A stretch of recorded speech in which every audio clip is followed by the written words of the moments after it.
Hello everyone, my name is Anna Salvian. I'm a postdoctoral researcher in MDA Water Institute, and we are collaborating with ESAMUR, who is the public regional authority responsible for the management of water and wastewater in the region of Murcia.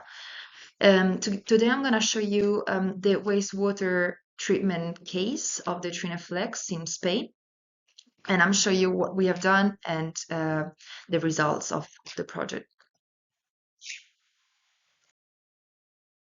For those of you who are new to wastewater treatment, I'm going to show you how the treatment is performed, why we do it, and also which are the objectives that we achieved during the TRINEFLEX project.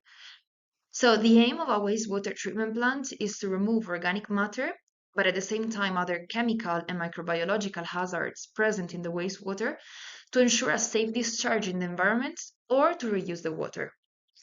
The wastewater can come from different sources, like urban areas, such as town or villages, but also industries and agriculture.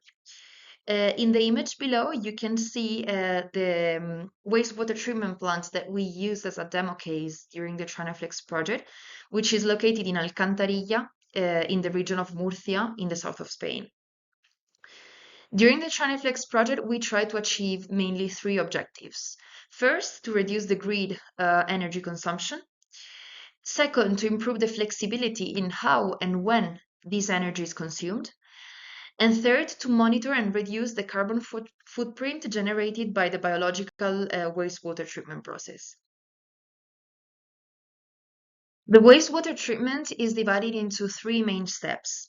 The primary treatment is the physical removal of the solids. The secondary treatment is the biological treatment, where we use microorganisms to remove the organic matter. And the tertiary treatment is an advanced purification and disinfection of the water.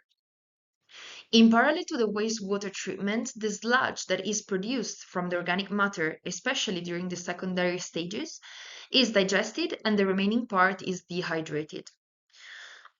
During the TRINEFLEX project, we focused on specific steps during the treatment process. The main one was the biological treatment. During this secondary stage, aeration is fundamental because microorganisms need oxygen to oxidize the organic pollutants in the wastewater. And aeration is one of the most energy consuming steps throughout the process. So that's why we decided to focus on this stage.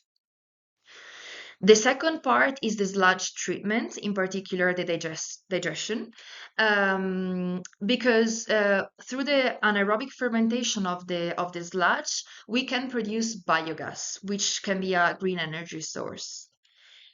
And finally, there's a more transversal part that is common through all the process, which is the management of the different energy sources. In particular, in Alcantarilla, we had three main energy sources. One is the grid. One is the use of biogas that can be converted to electricity and heat. And the third one is the use of photovoltaic panels.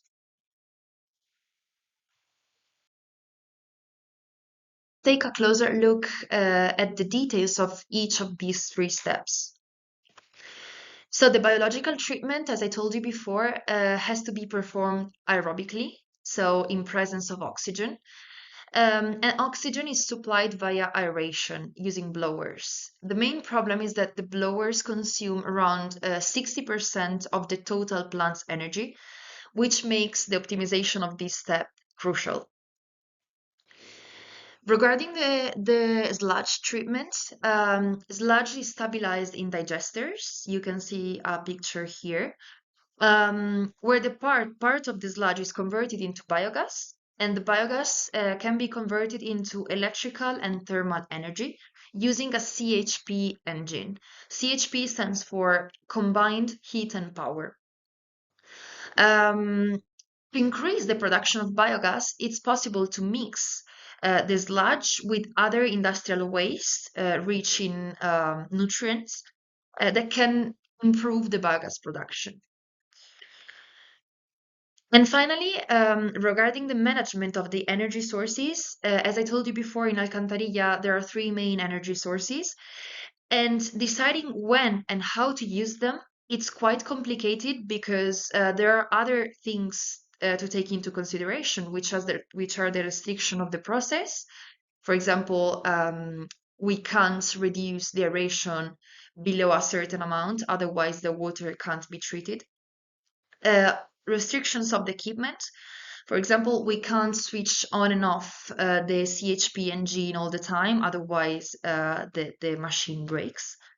And also, we have to take into consideration the energy cost because in Spain, different times of the day and of the year have different prices. So, in order to reduce the cost, reduce the emissions, and be more flexible, we have to take into account many different variables, and this is not easy. And that's why we need a model that help the operators of the plant to decide when and how to use the energy sources throughout the process. So now I will show you the solutions that we implemented during the TRINEFLEX project, and I'll give you some concrete examples. During the biological treatment, what we did was installing many different sensors and equipment to collect data about the biological process. So sensors could be conventional sensors, but also novel sensors, such as some biosensors that measure the biodegradability of the organic matter in the water. And we also installed equipment such as this hood, which you can see here in the picture, which is called AES transfer. And it's a hood that collects all the gases that are generated from the biological step and give us very important variables such as the efficiency of the uptake of oxygen or the emission of greenhouse gases, for example. Another thing that we did during the biological treatment step was to control the greenhouse gas emission. In this picture, you can see the machine that we implemented to measure nitrous oxide, which is one of the most harmful greenhouse gases. And also, like with all the data that we could collect from these sensors and probes, um, we managed to build some models to forecast or optimize the aeration process. During the sludge treatment, one of the things that we implemented was the co-digestion. So when mixing the sludge with other industrial waste, we can improve the biogas production and therefore the availability of this energy source. And in these pictures, you can see the digester. And here is the gasometer where the biogas is stored.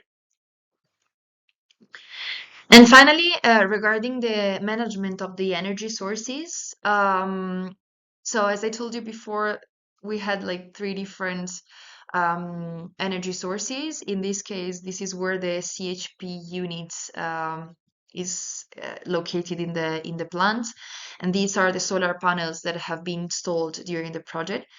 And what we did was build a software that helped the plant manager decide when to use each of these energy sources to make the plant more flexible and efficient. Finally, I want to give you an overview of all the tools that have been implemented in Alcantarilla during the TRINEFLEX project. You can find more information about each of these tools in the next lectures, but I want to just show you the overview so you know where each of the tools is located throughout the process. So the current platform is a platform where all the data collected from the plants are sent and stored. During the aeration process, one of the tools is the inlet water quality forecast, which is a model that gives you forecasts for the next 24 or 48 hours about the quality of the water that comes to the plant and has to be treated.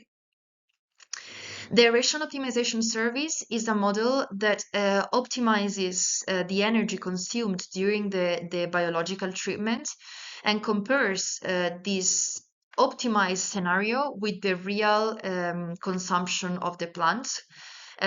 This is important to give an idea of how much we can improve the treatment process in terms of energy consumption. The aeration optimization control is a tool that has been developed to optimize the use of the blowers to make it more efficient. And this uses real-time parameters that are collected from the biological treatment step in real time. The sensor viz application is an application where all the signals from novel sensors and conventional sensors can be displayed in one place. And the lab data app is an application where all the results from lab analysis of the wastewater are collected and stored. For the sludge treatment, one of the tools is the biomass recommender, which is a tool that evaluates the suitability of different industrial waste as a substrate to improve the biogas production. And the heat exchanger is a novel design to improve the efficiency and the use of the thermal energy produced with the CHP unit. And then there are some transversal models. One is the green hydrogen model, which is a design of an electrolyzer that can convert the treated water into oxygen and hydrogen using the energy of the PV panels. The energy management system is what we have talked about before, which is a software that helps the operator of the plant to choose how and when to use the different energy sources in the plant based on the restrictions of the process, equipment, and cost. The carbon footprint control is a model that tells you in real time the estimation of the greenhouse gas emissions. And finally, the decision support system is a platform where all the results from the tools that have been developed during the project can be seen, visualized all in one place so that the operators of the plant can take informed decisions and improve the efficiency of the treatment plant. I hope you enjoyed the video. I really recommend checking the lectures about each of the tools that we implemented. And if you have any questions, feel free to send me an email. Thank you. Bye-bye.